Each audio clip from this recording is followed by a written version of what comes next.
Hello दोस्तों, UPSC BK study channel में आपका स्वागत है। आज हम एमपीपीएससी फ्री यूनिट 5 के बारे में जो पॉलिटी का सीरीज़ कंटिन्यू था दोस्तों, उसको आगे कंटिन्यू करते हैं। मूल कर्तव्य के बारे में दोस्तों आज पढ़ने वाले हैं। आई होप आशा करते हैं कि आप सभी लोग अच्छे होंगे, अपने स्वास्थ्य और पढ़ाई का ध्यान अच्छे से रख रहे होंगे दोस्तों। आइए कंटिन्यू करते हैं। मूल कर्तव्य दोस्तों कहाँ से लिया गया है? आयरलैंड से, सॉरी दोस्तों, मूल कर्तव्य सोवियत संघ रूस से लिया गया, रूस से। भारतीय संविधान में मूल कर्तव्यों को किस संविधान संशोधन द्वारा जोड़ा गया है? 42वां संविधान संशोधन द्वारा जोड़ा गया दोस्तों। मूल कर्तव्य को किस समिति की संस्तुति के बाद संविधान में जोड़ा गया? सरदार स्वर्ण सिंह समिति 1976। अनुच्छेद 51 का के अंतर्गत संविधान में कुल कितने मूल कर्तव्य थे? 10 था। और 86वां संविधान संशोधन 2002 में एक कर्तव्य जोड़ा गया। वर्तमान में 11 मूल कर्तव्य है। 11वां मूल कर्तव्य किस संविधान संशोधन के माध्यम से संविधान में शामिल किया गया? 86वां संविधान संशोधन। विश्व का प्रथम देश जिसने अपने नागरिकों को मूल कर्तव्य का उल्लेख किया गया? सोवियत संघ रूस।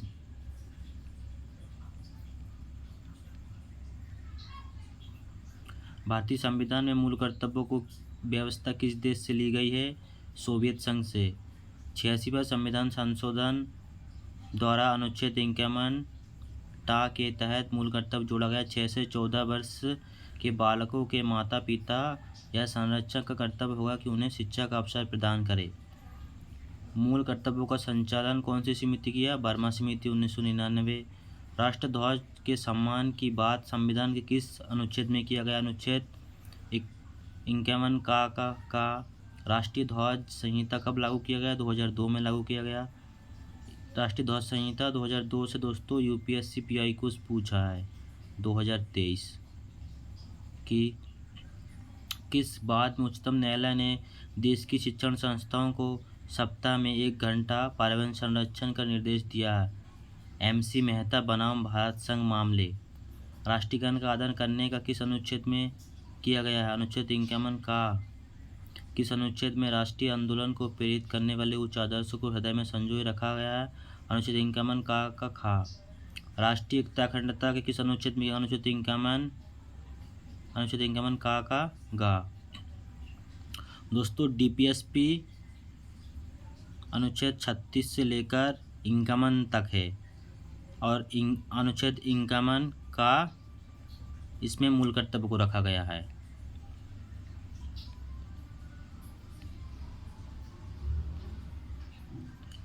प्राकृतिक पर्यावरण की रक्षा और उसके संवर्धन की बात कही गई है।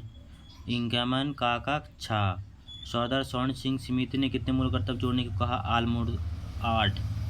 मूल कर्तव्य किस पर भारित थे? केवल नागरिकों के लिए है। कैसी प्रकृति है? गैर न्यायोचित। जैसे दोस्तों मूल अधिकार को सुप्रीम कोर्ट लागू करता है, न्यायोचित है। मूल कर्तव्य गैर न्यायोचित है। सुप्रीम कोर्ट इसको लागू नहीं कर सकता, न्याय नहीं कर सकता। मूल कर्तव्यों को में क्या शामिल है? भारत की संप्रभुता, एकता, अखंडता को बनाए रखना, उसकी रक्षा करना, लोक संपत्ति की सुरक्षा करना, उसकी हिंसा को त्यागना। 11वां कर्तव्य क्या है? 6 से 14 वर्ष के बच्चों को माता पिता का संरक्षण, शिक्षा के अवसर प्रदान करना। मौलिक अधिकार और कर्तव्य में मौलिक अंतर क्या है? मौलिक अधिकार राज्य और नागरिकों को प्रदान करता, जबकि मूल कर्तव्य केवल नागरिकों के दायित्व हैं। भारत की संप्रभुता, एकता, अखंडता की रक्षा करने, अक्षुण्ण बनाए रखने का मूल कर्तव्य किस स्थान पर रखा गया? तीसरे स्थान पर रखा गया। हम भारत के लोग संपूर्ण प्रभुत्व संपन्न, तीसरे स्थान पर रखा गया है मूल कर्तव्य को। 42वां संविधान संशोधन 1976 में मौलिक कर्तव्यों को कब लागू किया गया? 3 जनवरी 1977। दोस्तों कोई भी कानून लागू होता है उसको 1 साल, कोई भी कानून पारित होता है उसके 1 साल बाद ही लागू होता है। जैसे कोई भी दोस्तों कॉमन सेंस लगाइएगा आप। जैसे कोई कानून 2023 में दोस्तों, जैसे 106वां संविधान संशोधन अधिनियम महिला आरक्षण बिल 33% बिल पास किया गया दोस्तों, 2023 में लागू हो गया। नहीं, 2023 में नहीं, अगले पंचवर्षीय में लागू किया जाएगा दोस्तों। ऐसे कॉमन सेंस कि अभी 1976 में जोड़ा गया, 76 में थोड़ी ना लागू हो पाएगा दोस्तों, 77 में। कॉमन सेंस ज्ञानार्जन और ज्ञान सुधार की भावना किस संविधान संशोधन में किया गया है? अनुच्छेद इक्यावन का जा। दोस्तों चैनल में नए हैं तो चैनल को सब्सक्राइब करना ना भूलें, बेल आइकन को दबा दीजिए। दोस्तों कमेंट कर दीजिएगा कैसा है वीडियो लेक्चर, आगे कैसे इम्प्रूव करना है, किसमें वीडियो लाना है। दोस्तों मूल कर्तव्य भाग 4 का मूल कर्तव्य है। दोस्तों देखो, भाग 1 में दोस्तों संघ दिया गया है, भाग 2 में दोस्तों नागरिकता, भाग 3 में फंडामेंटल राइट, भाग 4 में डीपीएसपी आयरलैंड से लिया गया जो कि डीपीएसपी, और भाग 4 ए में दोस्तों मूल कर्तव्य, नागरिक का हमारा कर्तव्य है जोड़ा गया, जो कि अनुच्छेद 51 का में दिया गया है। मूल कर्तव्य भारतीय नागरिकों का कर्तव्य होगा कि वह है दोस्तों, ये दिया गया दोस्तों का से लेकर जितना 11 अनुच्छेद। संविधान का पालन करे, उसके आदर्श संस्था और राष्ट्रध्वज राष्ट्रगान का आदर करे। दोस्तों इसमें यूपीएससी इसमें पूछ चुका है कि किस इसमें पूछ दे देगा दोस्तों, संस्था और राष्ट्रध्वज राष्ट्रगान का आदर किस में उल्लेख किया गया? तो दोस्तों मूल कर्तव्य में उल्लेख किया गया। स्वतंत्रता के लिए हमारे राष्ट्रीय आंदोलन को प्रेरित करने वाले उच्च आदर्श को हृदय में संजोए रखना, उनका पालन करना। भारत की संप्रभुता एकता अखंडता की रक्षा करना, उसे अक्षुण्ण रखना। देश की रक्षा करे और आह्वान किए जाने पर राष्ट्र की सेवा करे। आगे बढ़ते हैं दोस्तों। भारत के सभी लोगों में समानता समान भ्रातृत्व की भावना का निर्माण करे, जो धर्म भाषा प्रदेश या वर्ग आधारित भेदभाव से पर ऐसी प्रथाओं को त्याग करे जो स्त्रियों के सम्मान के विरुद्ध हो। हमारी मिलीजुली सामाजिक संस्कृति की गौरवशाली परंपरा का महत्व समझे, उसका परिरक्षण यानी उसको संरक्षण करे। प्राकृतिक पर्यावरण की जिसके अंतर्गत वन झील नदी नाले रक्षा उनका संवर्धन प्रमाणित करे। वैज्ञानिक दृष्टिकोण मानववाद ज्ञानार्जन सुधार की भावना का विकास करे। सार्वजनिक संपत्ति को सुरक्षित रखे और हिंसा से दूर रहे।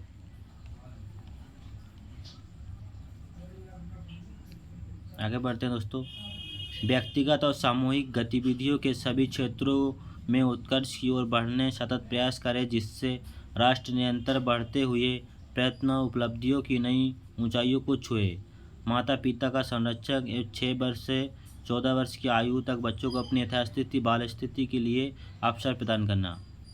दोस्तों डीपीएसपी खत्म होता है, अब संघ की कार्यपालिका और उसका विधायिका।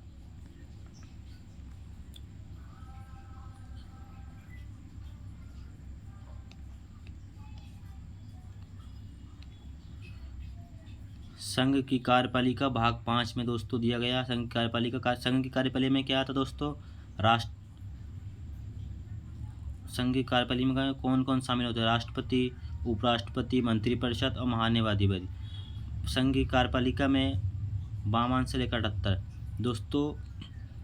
संघ की कार्यपालिका संसद में दोस्तों सांसद पूर्ण होता है। इसमें दोस्तों आ जाएगा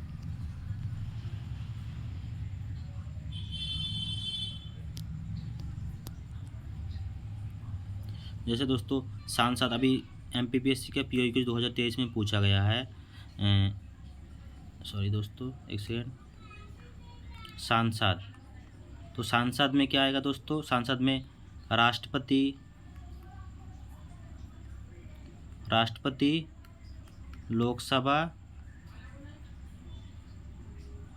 लोकसभा और राज्यसभा। एकदम इजी क्वेश्चन पूछा दोस्तों। संघ की कार्यपालिका भाग 5 में दिया गया। अनुच्छेद 52 से 78 संघ की कार्यपालिका में। अब पूछ सकता दोस्तों संघ की कार्यपालिका में शामिल है राष्ट्रपति, उपराष्ट्रपति, मंत्रिपरिषद और महान्यायाधिपति। संघ की कार्यपालिका में दोस्तों संघ की कार्यपालिका में राष्ट्रपति, उपराष्ट्रपति, मंत्रिपरिषद एवं महान्यायाधिपति शामिल होते हैं। राष्ट्रपति, संघ की कार्यपालिका का प्रधान राष्ट्रपति होता है। देश का प्रथम नागरिक कौन होता है? राष्ट्रपति होता है।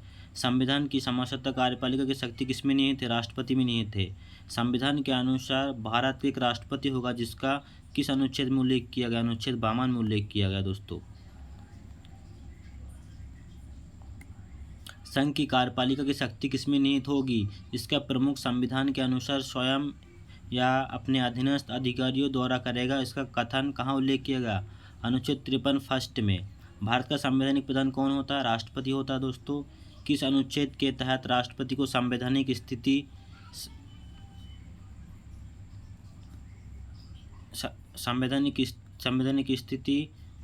स्पष्ट किया जा सकता है? अनुच्छेद 53, 74 और 75। कौन सा राष्ट्र प्रमुख होता है परंतु कार्यकारी नहीं? राष्ट्रपति। राष्ट्रपति का निर्वाचक मंडल अनुच्छेद 54 में सदस्य कौन कौन शामिल? सांसद के दोनों सदन निर्वाचित दोस्तों, सांसद के दोनों निर्वाचित सब सदस्य शामिल होते हैं, नाम निर्देशित सदस्य नहीं शामिल होते हैं।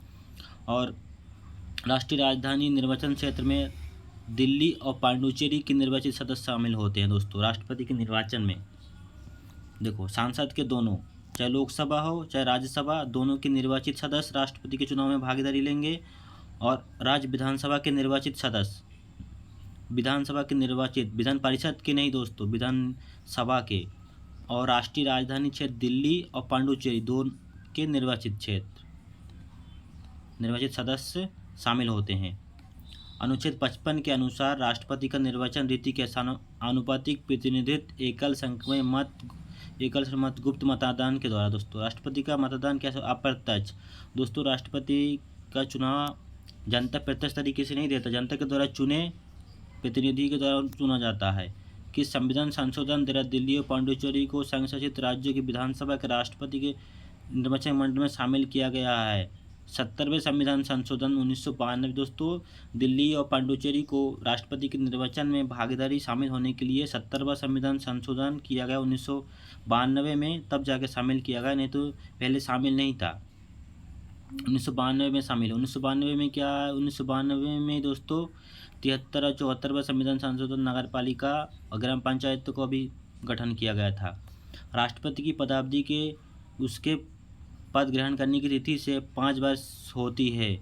पद की समाप्ति पर है वह अपने उत्तराधिकारी पद धारण करना। दोस्तों, इसमें बोला गया है राष्ट्रपति की पदावधि 5 वर्ष तक है। पद समाप्त होने के उसको उत्तराधिकार जब तक अपने पद नहीं धारण कर तब तक पद पर बना रहेगा, भले ही 5 वर्ष कंप्लीट होगा। किसमें कहा? अनुच्छेद 56 में। 5 वर्ष से पूर्व एवं राष्ट्रपति की पदावधि समाप्त हो सकती है, ऐसी परिस्थिति कौन सी है? 5 परिस्थिति है। 5 परिस्थितियों के अनुसार राष्ट्रपति के पद समाप्त हो सकता है दोस्तों। उपराष्ट्रपति को राष्ट्रपति त्यागपत्र, देखो दोस्तों, उपराष्ट्रपति राष्ट्रपति को त्यागपत्र देगा और राष्ट्रपति उपराष्ट्रपति को त्यागपत्र देगा अपने पद से हटने के लिए। उपराष्ट्रपति को राष्ट्रपति त्यागपत्र देने पर सूचना उपराष्ट्रपति लोकसभा अध्यक्ष को देता है। अनुच्छेद 56 दूसरा के तहत राष्ट्रपति पर महाभियोग चलाना। अनुच्छेद 61 दोस्तों, ये अनुच्छेद भी पूछा जा चुका है MPSC में। राष्ट्रपति पर महाभियोग चलाया जाता है अनुच्छेद 61 के तहत। कोई व्यक्ति राष्ट्रपति पद पर पुनर्निर्वाचन हो सकता है? हाँ दोस्तों, हो सकता है, एक से अधिक बार। किसमें कहा गया? अनुच्छेद 57 में। दोस्तों, अमेरिका में 2 से अधिक बार नहीं नियुक्त हो सकता राष्ट्रपति। संविधान के कौन सा अनुच्छेद के तहत राष्ट्रपति पद के लिए योग्यताएं हैं? वह भारत का नागरिक होना चाहिए, 35 वर्ष की आयु पूर्ण होना चाहिए, लोकसभा का सदस्य होना चाहिए। दोस्तों, ऐसे पूछ सकता, उपराष्ट्रपति राज्यसभा का सदस्य होने की योग्यता होना चाहिए। उपराष्ट्रपति बनने के लिए राज्यसभा का सदस्य होना अनिवार्य है? नहीं दोस्तों, अनिवार्य नहीं है। जो भी दोस्तों उपराष्ट्रपति बनेगा राज्यसभा का सभापति बन जाएगा। भारत का नागरिक होना चाहिए दोस्तों राष्ट्रपति बनने के लिए, 35 वर्ष की आयु पूर्ण हो, लोकसभा का सदस्य बनने की योग्यता होना चाहिए। राज्यसभा का नहीं, इसमें दे देगा। यदि कोई उम्मीदवार राष्ट्रपति के चुनाव में भाग लेता है तो जमानत राशि 15,000 रुपये जमानत का निर्वाचन आयोग में जमा करना होता। दोस्तों, अगर हार गए 1/6 भाग से अगर कम मत प्राप्त होता तो दोस्तों उसका पैसा जब्त हो जाएगा। कितने मत प्राप्त न करने पर जमानत राशि जब्त हो जाता है? कुल पड़े मतों का 1/6 भाग। संसदीय शासन प्रणाली में नाममत का प्रमुख कौन होता है? राष्ट्रपति होता है दोस्तों। फैक्ट बहुत ज़्यादा है दोस्तों, आप एक बार कंटिन्यू कर दीजिएगा दोबारा वीडियो को। चैनल में नए हैं तो दोस्तों सब्सक्राइब कर लीजिए। भारत के संविधान की संवैधानिक स्थिति की राष्ट्राध्यक्ष के समान है, ब्रिटेन के दोस्तों। ऑब्वियसली 200 साल से गुलाम है, उसी का होगा दोस्तों। अभ्यस्त हो चुके थे भारत और ब्रिटेन के राष्ट्राध्यक्ष के मध्य क्या असमानता है? भारत का राष्ट्राध्यक्ष निर्वाचित होता है जबकि ब्रिटेन के वंशानुगत होता है। राष्ट्रपति के निर्वाचन से संबंधित विवादों का निपटारा कौन करता है? उच्चतम न्यायालय करता है दोस्तों। अंतिम उच्चतम न्यायालय करता है। राष्ट्रपति की शपथ क्या है? अनुच्छेद 60 दोस्तों। अनुच्छेद याद कर लीजिएगा। अनुच्छेद 61 में राष्ट्रपति पर महाभियोग, अनुच्छेद 60 में शपथ लेता है। उपराष्ट्रपति को शपथ कौन दिलाता है? सुप्रीम कोर्ट के मुख्य न्यायाधीश, उनकी अनुपस्थिति पर वरिष्ठ न्यायाधीश। दोस्तों पूछ सकता है राष्ट्रपति को शपथ कौन दिलाता है? सुप्रीम कोर्ट के मुख्य न्यायाधीश, उनकी अनुपस्थिति पर वरिष्ठ न्यायाधीश जो सुप्रीम कोर्ट में होते हैं। दोस्तों इसमें दे सकते हैं हाई कोर्ट के मुख्य न्यायाधीश राष्ट्रपति को शपथ दिलाते। गलत हो जाएगा दोस्तों, ध्यान रखना। आगे बढ़ते हैं। राष्ट्रपति क्या शपथ लेगा? शपथ में आमुख श्रद्धापूर्वक राष्ट्रपति पद के कर्तव्य का पालन करेगा, संविधान और विधि का परिरक्षण, संरक्षण और प्रतिरक्षा करूंगा, भारत की जनता की सेवा व कल्याण में निरत रहूंगा। दोस्तों शपथ किस में दिया गया? राष्ट्रपति अनुच्छेद 60 में, अनुच्छेद 61 में महाभियोग राष्ट्रपति पर शपथ क्या लेगा? श्रद्धापूर्वक राष्ट्रपति पद के कर्तव्य का पालन करेगा, संविधान और विधि का परिरक्षण, संरक्षण और प्रतिरूप करेगा, भारत की जनता की सेवा और कल्याण में निरत रहेगा। राष्ट्रपति की वेतन भत्ते किससे दिया गया है? भारत की सिंचित निधि से दिया जाता है। अनुच्छेद 59(3) में किया गया है। अनुच्छेद 59(4) के अनुसार कितनी उपलब्धियां और वेतन भत्ते में कटौती नहीं की जा सकती राष्ट्रपति पदावधि के दौरान? यदि संसद के किसी सदस्य या राज्य के विधानमंडल में किसी सदस्य का कोई सदस्य राष्ट्रपति निर्वाचित होता है तो ऐसा माना जाएगा कि उस पद का सदस्य राष्ट्रपति पद पूर्व के त्याग दी जाए। निम्न दोस्तों कोई व्यक्ति संसद का सदस्य है, अगर राष्ट्रपति बनता है तो सांसद सदस्य छोड़ना होगा, अन्यथा राष्ट्रपति पद नहीं दिया जाएगा। अगर राष्ट्रपति पद कोई व्यक्ति सांसद है और राष्ट्रपति बनता है, अगर सुप्रीम कोर्ट उसको नल एंड वॉइड करार देता है तो उसका पूर्व पद प्रभावी रहेगा।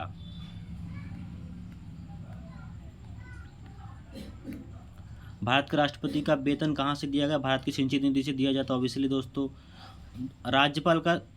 राज्यपाल का दोस्तों कहाँ से दिया जाता है? राज्य की सिंचित निधि से। अगर दो राज्यों के राज्यपाल एक हैं तो दोनों मिलाकर देंगे दोस्तों, ध्यान रखना। महाभियोग का प्रस्ताव सांसद किस सदन से आरंभ किया जा सकता? किसी भी सदन से दोस्तों। जो उपराष्ट्रपति पर महाभियोग चला जाएगा, उपराष्ट्रपति पर महाभियोग चलाने के लिए प्रस्ताव राज्यसभा से शुरू किया जाता है और राष्ट्रपति पर महाभियोग दोनों में से किसी सदन से शुरू किया जा सकता है। एकल संख्या मत, यदि प्रत्याशियों की संख्या एक से अधिक है तो प्रत्येक मतदान उतने मत वरीयता क्रम देने जितने प्रत्याशी हैं। राष्ट्रपति के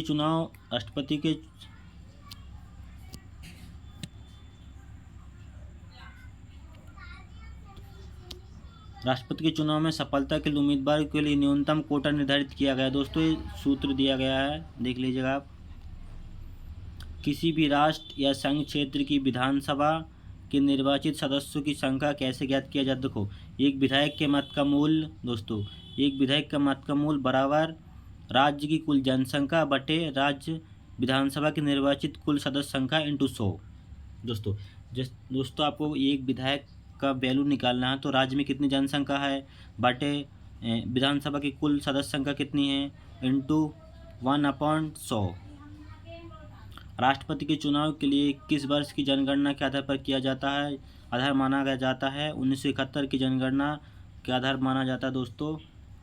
वर्तमान शायद 2011 हो गया दोस्तों।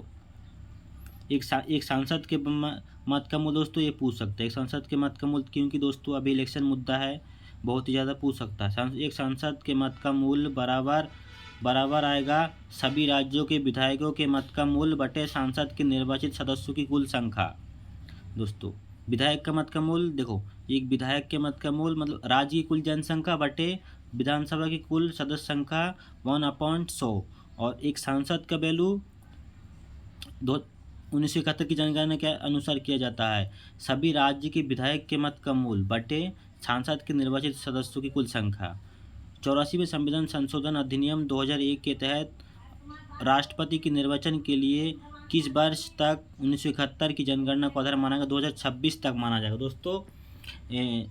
84वें संविधान संशोधन के तहत राष्ट्रपति के निर्वाचन 1971 की आधार 2026 तक माना जाएगा। अभी नया जनगणना होगा 2000, फिर इसको 1971 का जनगणना आधार नहीं माना जाएगा दोस्तों। 2026 तक इसका 84वें संविधान संशोधन के तहत बना दिया गया था कि 26 तक माना जाएगा।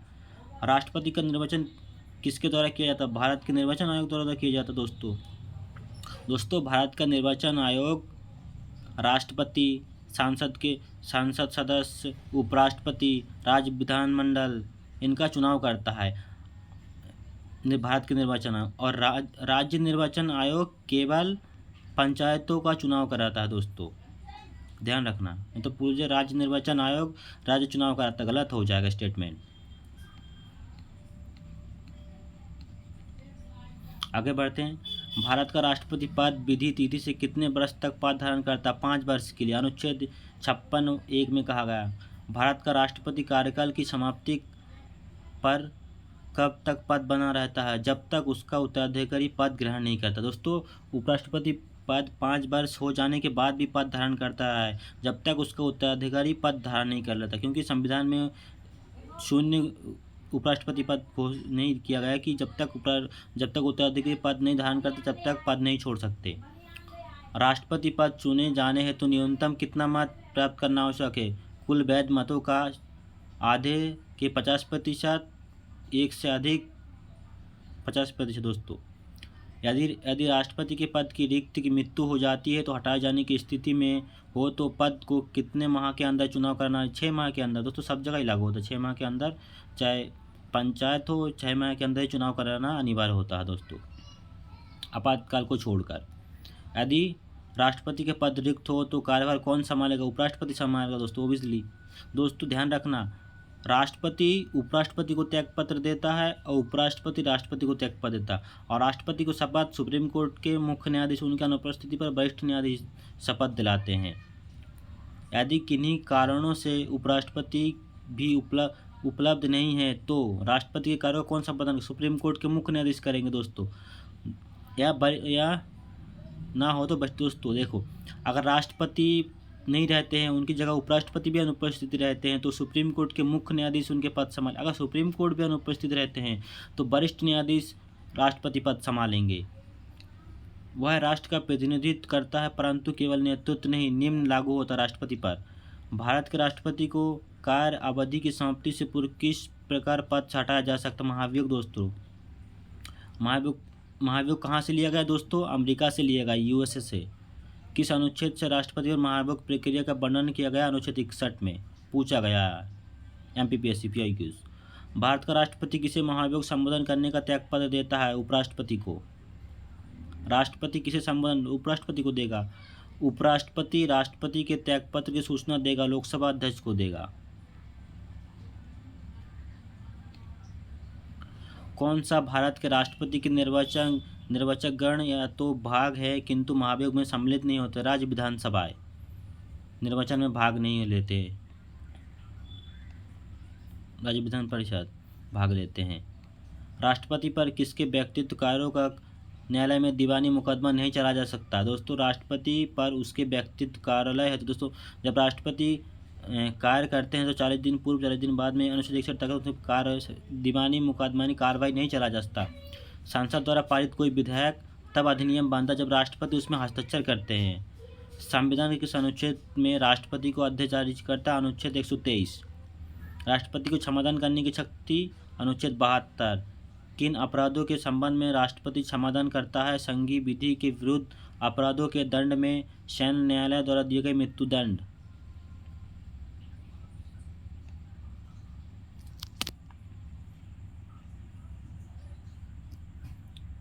आगे बढ़ते हैं दोस्तों। किन अपराधों के संबंध में राष्ट्रपति क्षमादान करता है? संघीय विधि के विरुद्ध अपराधों के दंड के सैनिक न्यायालय के विरुद्ध। परिस्थितियां जिन्हें राष्ट्रपति प्रधानमंत्री परामर्श करने के लिए बाध्य नहीं है? जब सदन में अपना बहुमत खो देता है और अपना बहुमत सिद्ध करने के लिए असमर्थ होता है। जब इसके विरुद्ध अविश्वास प्रस्ताव पारित हो जाता है, राष्ट्रपति इसे अवगत हो तो सरकार का बहुमत नहीं है तो प्रधानमंत्री लोकसभा से इनकार कर सकता है। प्रधानमंत्री लोकसभा से इनकार कर। दोस्तों नेक्स्ट वीडियो में आगे कंटिन्यू करेंगे राष्ट्रपति की समाधान शक्ति। आज यहीं तक रखते हैं दोस्तों। बड़ों को नमस्ते, छोटों को प्यार, छोटी सी जिंदगी करार। जय हिंद।